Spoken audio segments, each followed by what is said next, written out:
It was a day of intense drama and revelations, as the political arena once again found itself embroiled in controversy.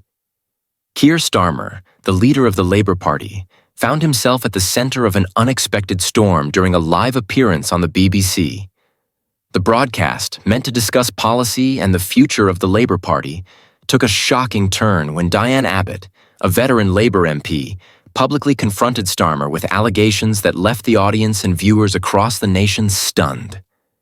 The focus? Claims of an affair between Starmer and his deputy, Rayner.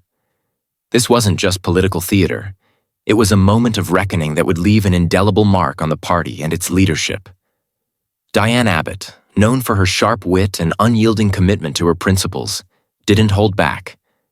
As the live interview unfolded, she skillfully redirected the conversation from mundane policy matters to the growing rumors circulating within Westminster. The rumors, long whispered in political corridors but never publicly addressed, suddenly became the subject of national scrutiny. Abbott began by questioning Starmer's leadership and credibility, referencing alleged instances where his personal conduct had seemingly contradicted the values he often espoused. The tension in the studio was palpable as she brought up the alleged affair with Rayner, catching both Starmer and the presenter off guard. The live audience watched in disbelief as Abbott, with her usual composure, detailed why these allegations mattered. She argued that the Labour Party's credibility was at stake, suggesting that personal integrity should mirror public commitments. Abbott's pointed questions about transparency and accountability left Starmer visibly uncomfortable, his usual confidence shaken. It wasn't just the allegations themselves that stung, but the public nature of the confrontation. Live television, after all, is an unforgiving medium.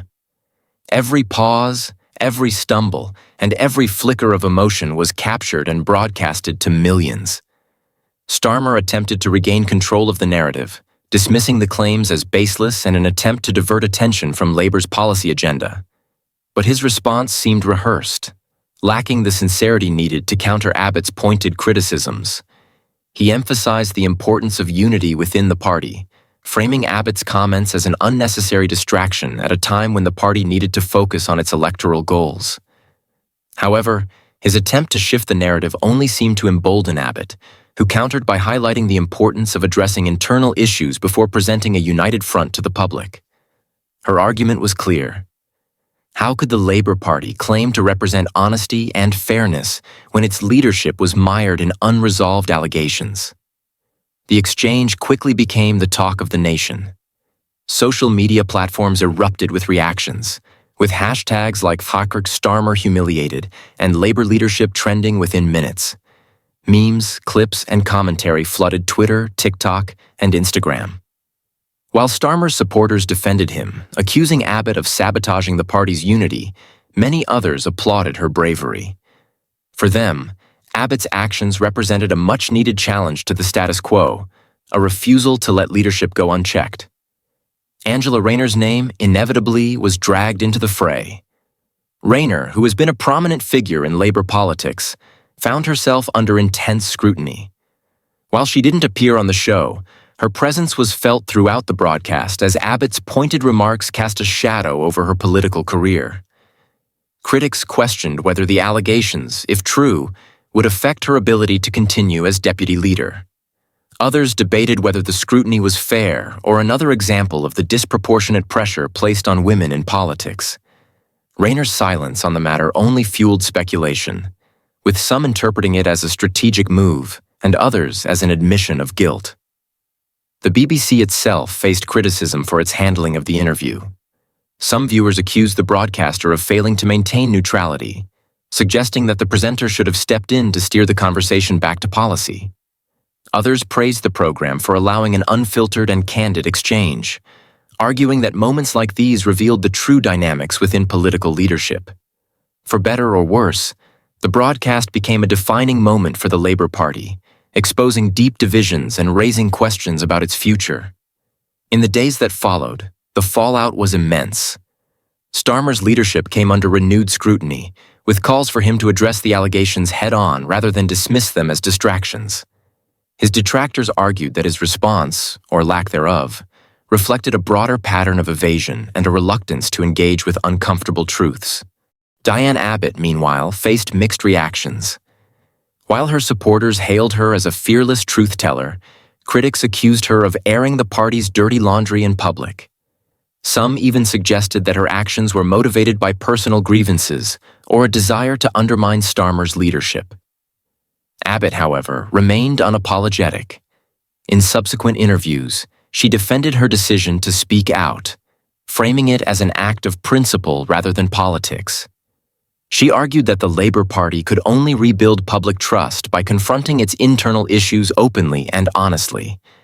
The controversy also sparked broader discussions about the intersection of personal and professional lives in politics. Should private matters, even if they involve allegations of misconduct, be subject to public scrutiny? Or does such scrutiny distract from the substantive issues that politicians are elected to address? Opinions were deeply divided, reflecting the complexities of modern political discourse. For Keir Starmer, the incident was a stark reminder of the challenges of leadership. As the leader of a party striving to present itself as a credible alternative to the ruling government, he now faces the daunting task of restoring unity and credibility. Whether he can overcome this latest scandal and rebuild his standing within the party and among the public remains to be seen. As for Angela Rayner, her political future hangs in the balance. The allegations, true or not, have cast a shadow over her career, raising questions about her role within the party. Whether she chooses to address the rumors directly or continue to maintain her silence, the impact on her political trajectory will be significant. Diane Abbott's confrontation may have been dramatic, but it also highlighted the deeper issues within the Labour Party. Beyond the allegations and the media frenzy, the incident revealed a party grappling with internal divisions and struggling to define its identity in a rapidly changing political landscape. For Abbott, it was a moment of principle, a stand against what she saw as hypocrisy and a call for the party to practice what it preaches. For Starmer and Rayner, it was a moment of reckoning, one that will undoubtedly shape their political legacies. The events of that fateful BBC broadcast will likely be remembered as a pivotal moment in British politics. Whether it leads to meaningful change within the Labour Party or further entrenches its divisions remains uncertain. One thing is clear, though. The path forward will be anything but smooth. As the dust settles, the party and the nation will be watching closely, waiting to see how its leaders navigate the challenges ahead. A refusal to let leadership go unchecked. Angela Rayner's name inevitably was dragged into the fray. Rayner, who has been a prominent figure in